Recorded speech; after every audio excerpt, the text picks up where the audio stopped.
Apocalipse 22. E mostrou-me o rio da água da vida, claro como cristal, que procedia do trono de Deus e do Cordeiro. No meio da sua praça e de ambos os lados do rio estava a árvore da vida, que produz 12 frutos, dando seu fruto de mês em mês, e as folhas da árvore são para a cura das nações. Ali não haverá jamais maldição. Nela estará o trono de Deus e do Cordeiro, e os seus servos o servirão. E verão a sua face, e nas suas frontes estará o seu nome. E ali não haverá mais noite, e não necessitarão de luz de lâmpada, nem de luz do sol, porque o Senhor Deus os alumiará, e reinarão pelos séculos dos séculos. E disse-me: estas palavras são fiéis e verdadeiras. E o Senhor, o Deus dos espíritos dos profetas, enviou o seu anjo para mostrar aos seus servos as coisas que em breve hão de acontecer. Eis que cedo vem, bem-aventurado aquele que guarda as palavras da profecia deste livro. Eu, João, sou o que ouvi e vi estas coisas, e quando as ouvi e vi, prostrei-me aos pés do anjo, que mais mostrava para o adorar.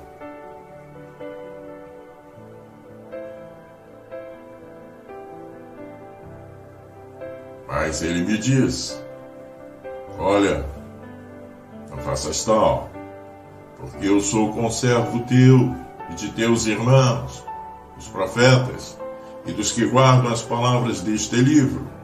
Adora a Deus. Disse-me ainda: não seles as palavras da profecia deste livro, porque próximo está o tempo. Quem é injusto, faça a injustiça ainda. E quem está sujo, suje-se ainda. E quem é justo, faça justiça ainda. E quem é santo, santifique-se ainda. Eis que cedo vem, e está comigo a minha recompensa, para retribuir a cada um segundo a sua obra. Eu sou o Alfa e o Ômega, o primeiro e o último, o princípio e o fim.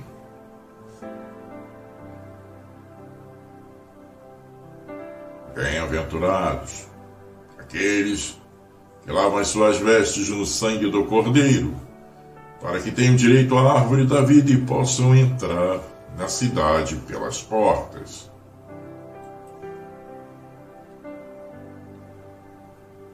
Ficarão de fora os cães, os feiticeiros, os adúlteros, os homicidas, os idólatras, e todo que ame e pratica a mentira. Eu, Jesus, enviei o meu anjo para vos testificar estas coisas a favor das igrejas. Eu sou a raiz e a geração de Davi, e a resplandecente estrela da manhã. Que o Espírito e a noiva dizem: vem, e quem ouve diga: vem, e quem tem sede venha, e quem quiser receba de graça a água da vida. Eu testifico a todo aquele que ouvir as palavras da profecia deste livro. Se alguém lhes acrescentar alguma coisa, Deus lhes acrescentará as pragas que estão escritas neste livro. Se alguém tirar qualquer coisa das palavras do livro desta profecia, Deus lhe tirará a sua parte da árvore da vida e da cidade santa, que estão descritas neste livro. Aquele que testifica estas coisas diz: certamente cedo venho. Amém. Vem, Senhor Jesus. A graça do Senhor Jesus seja com todos. Comentário do 22º capítulo do livro de Apocalipse. A Nova Jerusalém. O estado celestial, que antes foi descrito como cidade, chamado de Nova Jerusalém, é aqui descrito como um paraíso, aludindo ao paraíso terrestre que foi perdido pelo pecado do primeiro Adão. E aqui está outro paraíso restaurado pelo segundo Adão. Um paraíso em uma cidade, ou uma cidade inteira em um paraíso. No primeiro paraíso havia apenas duas pessoas para contemplar a beleza e provar os prazeres dele, mas neste segundo paraíso, cidades e nações inteiras encontraram deleite e satisfação abundantes. E aqui observe o rio do paraíso. O paraíso terrestre estava bem regado.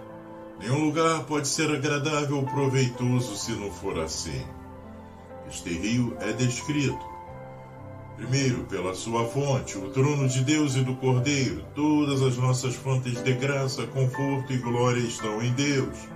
E todos os nossos fluxos dele são através da mediação do Cordeiro. Segundo, pela sua qualidade, pura e clara como cristal. Todas as correntes de conforto terrestre são enlameadas, mas estas são claras, salutares e refrescantes, dando vida e preservando a vida aos que as bebem. A árvore da vida neste paraíso. Tal árvore havia no paraíso terrestre, como se vê em Gênesis 2:9. E agora, quanto a esta árvore, observe a localização dela no meio da rua e em ambos os lados do rio, ou, como poderia ter sido melhor traduzido, no meio entre o passeio e o rio. Esta árvore da vida é alimentada pelas águas puras do rio que vêm do trono de Deus. A presença e perfeições de Deus fornecem toda a glória e bênção do céu. A fecundidade desta árvore. Ela produz muitos tipos de frutos, 12 tipos, adequados ao gosto refinado de todos os santos. Produz frutos o tempo todo, produz fruto todos os meses. Esta árvore nunca está vazia, nunca é estéril, sempre há frutos sobre ela. No céu, não há apenas uma variedade de prazeres puros e satisfatórios, mas uma continuação deles e sempre frescos. O fruto não é apenas agradável, mas saudável. A presença de Deus no céu é a saúde e a felicidade dos santos. Lá encontram nele um remédio para todas as suas doenças anteriores e são preservados por ele no estado mais saudável e vigoroso. Esta é uma descrição poderosa do acesso amplo e restaurador que foi realizado por Jesus em nosso favor em sua obra de redenção. O homem havia sido expulso do paraíso, mas agora, por estar em Cristo, ele é trazido de volta a ele para lá permanecer para sempre. É isto que a profecia de Apocalipse pretende revelar. 3. É descrito também a perfeita liberdade deste paraíso de tudo que é mal, como se vê no verso 3. Não haverá mais maldição, nenhum maldito, nenhuma serpente ali, como havia no paraíso terreno. Aqui está a grande excelência deste paraíso. O diabo não tem nada para fazer lá. Ele não pode tirar os santos de servir a Deus para estarem sujeitos a si mesmo, como fez com nossos primeiros pais, nem pode perturbá-los no serviço de Deus. A felicidade suprema desse estado paradisíaco. Ali os santos verão a face de Deus. Lá eles gozarão da visão beatífica. Deus os possuirá como tendo seu selo e nome em suas testas. Eles reinarão com ele para sempre. Seu serviço deve ser não apenas liberdade, mas honra e domínio. Tudo isso será com perfeito conhecimento e alegria. Eles devem estar cheios de sabedoria e conforto, andando continuamente na luz do Senhor. E isso não por um tempo, mas para todo sempre. Temos a partir do verso 6 uma solene ratificação do conteúdo do livro de Apocalipse. e particularmente desta última visão, embora alguns pensem que pode não apenas se referir a todo o livro, mas também a todo o Novo Testamento, sim, a toda a Bíblia, completando e confirmando a canonicidade das Escrituras. E aqui nós temos, em relação à palavra de Deus, primeiro, isso é confirmado pelo nome e natureza daquele Deus que divulgou essas revelações. Ele é o Senhor Deus, fiel e verdadeiro, e assim são todas as suas palavras. Segundo, pelos mensageiros que ele escolheu, para revelar essas coisas ao mundo. Os santos anjos as mostraram aos homens santos de Deus, e Deus não empregaria seus santos e anjos para enganar o mundo. Terceiro, em breve serão confirmados por sua realização. São coisas que devem ser feitas em breve. Cristo se apressará, virá rapidamente, tirará todas as coisas da dúvida, e então se provarão homens sábios e felizes, aqueles que acreditaram e guardaram suas palavras. Quarto, pela integridade daquele anjo que havia sido guia e intérprete do apóstolo nessas visões. Essa integridade era tal que ele não apenas se recusava a aceitar a adoração religiosa de João, mas uma vez mais o reprovou por isso. Aquele que era tão terno com a honra de Deus e tão descontente com o que havia de errado para com Deus, nunca viria em seu nome para levar o povo de Deus a meros sonhos e ilusões. E é ainda mais uma confirmação da sinceridade desse apóstolo, que ele confessa seu próprio pecado e loucura no qual ele havia recaído novamente, e deixa isso com sua fala em um registro perpétuo. Isso mostra que ele era um escritor fiel e imparcial.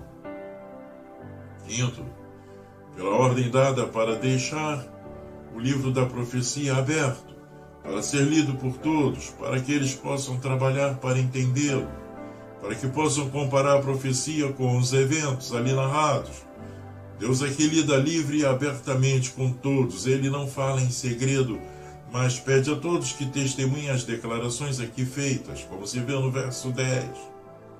Sexto, pelo efeito que este livro, assim mantido aberto, terá sobre os homens, aqueles que são imundos e injustos, serão levados a serem imundos e injustos ainda mais, mas confirmará, fortalecerá e santificará ainda mais os que são retos para com Deus.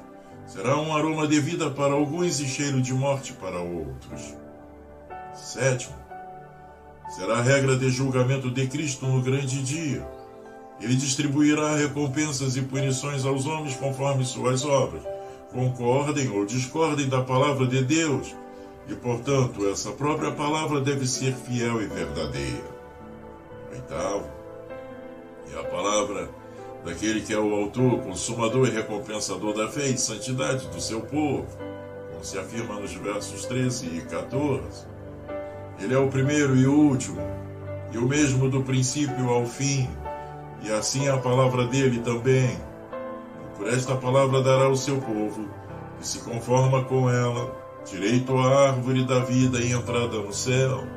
Isso será uma confirmação completa da verdade e autoridade de sua palavra, uma vez que contém o título, é a evidência desse estado confirmado de santidade e felicidade que permanece para seu povo no céu.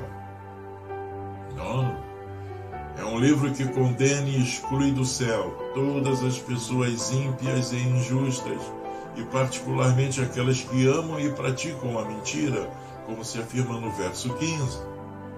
Décimo, é confirmado pelo testemunho de Jesus, que é o espírito de profecia. E este é Jesus, como Deus, é a raiz de Davi como homem, em sua descendência. Uma pessoa na qual todas as excelências se encontram, grandes e boas demais, para enganar suas igrejas e o mundo. Ele é a fonte de toda a luz, a estrela brilhante da manhã, e como tal, deu às suas igrejas esta luz da manhã da profecia, para lhes assegurar a luz daquele dia perfeito que se aproxima. 11º, é confirmado por um convite aberto e geral a todos que participem das promessas e privilégios do Evangelho, aquelas correntes da água da vida, Estas são oferecidas a todos que sentem em suas almas uma sede que nada neste mundo pode saciar.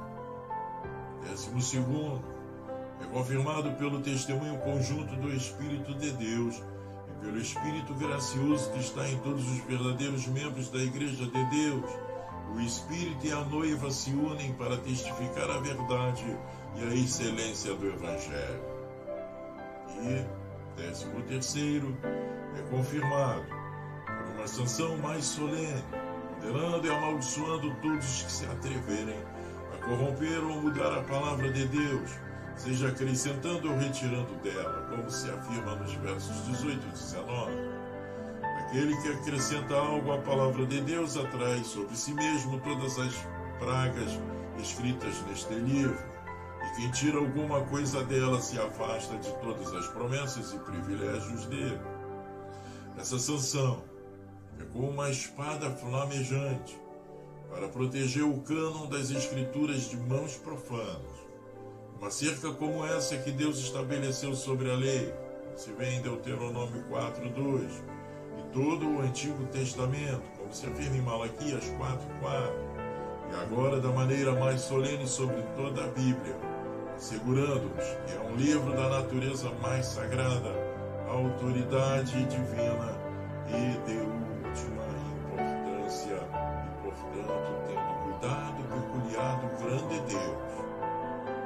Não é sem razão que a veracidade da palavra seja reafirmada neste último capítulo de Apocalipse, como parte das revelações finais feitas não somente a João, mas para toda a igreja, porque é o Evangelho, o poder de Deus, para a salvação de todo o que crê em Cristo e na sua palavra.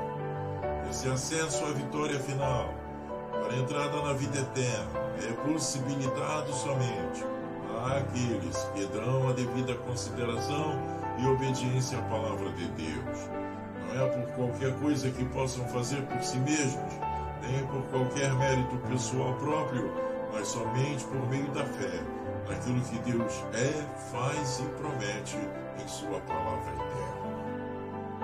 Conclusão do livro de Apocalipse nos versos 20 e 21, onde lemos: aquele que testifica estas coisas diz: certamente venho rapidamente. Amém. Mesmo assim venha, Senhor Jesus. A graça de nosso Senhor Jesus Cristo seja com todos vós. Amém. Chegamos agora à conclusão do tudo, e isso em 3 coisas. Primeiro, despedida de Cristo para a sua igreja. Ele aparece agora, depois de revelar essas coisas para seu povo na terra, para se despedir deles e voltar ao céu. Mas ele se separa deles com grande bondade e garante que não demorará muito para que ele volte a eles. Eis que eu venho rapidamente. Como quando ele subiu ao céu após sua ressurreição, ele se despediu com a promessa de sua presença graciosa. Então aqui ele se despede com a promessa de um rápido retorno. Se alguém diz: onde está a promessa de sua vinda? Quando tantas eras se passaram desde que isso foi escrito, que eles saibam que ele não é demorado para com seu povo, mas que suporta com grande longanimidade seus inimigos. Sua vinda será mais cedo do que eles sabem, mais cedo do que eles estão preparados, mais cedo do que desejam, e para o seu povo ela será oportuna. A visão é para um tempo determinado e não tardará. Ele virá rapidamente. Esta palavra sempre soe em nossos ouvidos e façamos toda a diligência para que sejamos achados nele em paz, sem mancha e sem culpa. Segundo, o coração da igreja ecoa a promessa de Cristo, primeiro declarando sua firme convicção: amém, amém, assim seja. Segundo, expressando seu desejo sincero disso: Maranata, venha mesmo, Senhor Jesus. Assim bate o pulso da igreja, assim sopra aquele Espírito gracioso que atua e informa o corpo místico de Cristo, e nunca devemos ficar satisfeitos, até encontrarmos esse Espírito se movendo em nós e fazendo com que busquemos a bendita esperança e a aparição gloriosa do grande Deus e nosso Salvador Jesus Cristo.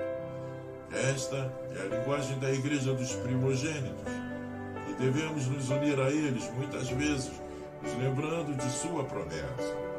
O que vem do céu em uma promessa deve ser enviado de volta ao céu em uma oração. Venha, Senhor Jesus, põe um fim a este estado de pecado, tristeza e tentação.